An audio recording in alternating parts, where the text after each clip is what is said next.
Hello दोस्तों, उम्मीद है अब सब खैरियत से होंगे। आज की वीडियो में हम आपको हैरत अंगेज प्रोडक्शन के मनाजिर दिखाएंगे जो आपने पहले कभी नहीं देखे होंगे। तो वीडियो को आखिर तक देखें और इसे लाइक करके हमारी हौसला अफजाई करें। आज हम बात कर रहे हैं चीन के इस हैरत अंगेज और दुनिया को चौंका देने वाले मेगा मंसूबे की, जो न सिर्फ टेक्नोलॉजी और तमीरात की दुनिया में एक इनकलाब है, बल्कि जोग्राफियाई और सियासी मैदान में भी ताकत के तवाज़ुन को बदलने वाला है। ये है डालियान इंटरनेशनल एयरपोर्ट, एक ऐसा हवाई अड्डा जो समंदर के बीच एक मसनूई जजीरे पर तामीर किया जा रहा है और जिसकी लागत 100 अरब डॉलर से तजावुज कर चुकी है।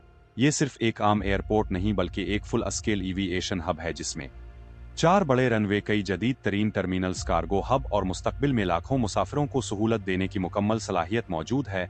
ये मंसूबा चीन के लिए इसलिए भी अहम है क्योंकि 2024 में हवाई मुसाफिरों की तादाद 700 मिलियन से तजावुज कर चुकी थी और अंदाजा है कि 2030 तक ये 1 अरब सालाना तक जा पहुंचेगी। ऐसे में एक नया ताकतवर और टेक्नोलॉजी से लैस एयरपोर्ट जरूरी था, जो न सिर्फ बढ़ती हुई जरूरत को पूरा करे बल्कि चीन को दुनिया में एविएशन लीडर बना दे। लेकिन सवाल यह है कि चीन ये सब कुछ क्यों कर रहा है? क्या ये सिर्फ तरक्की की एक दौड़ है या फिर इसके पीछे कोई आलमी ताकत बनने की हिकमत अमली छपी है? डालियान एयरपोर्ट की तामीर निहायत मुश्किल हालात में हो रही है क्योंकि जिस मकाम पर यह बनाया जा रहा है वहां जमीन दस्तयाब नहीं थी, लिहाजा समंदर को भर कर जमीन तैयार की गई।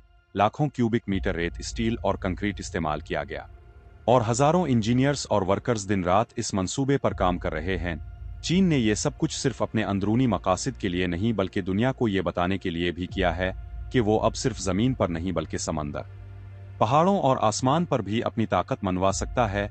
इस मंसूबे में इस्तेमाल होने वाली हाइड्रोलिक टेक्नोलॉजी, नेविगेशन चैनल्स और एविएशन स्ट्रक्चर सिर्फ एक तामीराती कामयाबी नहीं बल्कि एक स्ट्रेटेजिक पैगाम है अमेरिका और इसके इत्तेहादियों के लिए कि चीन अब दुनिया में खेल का अंदाज बदलने जा रहा है।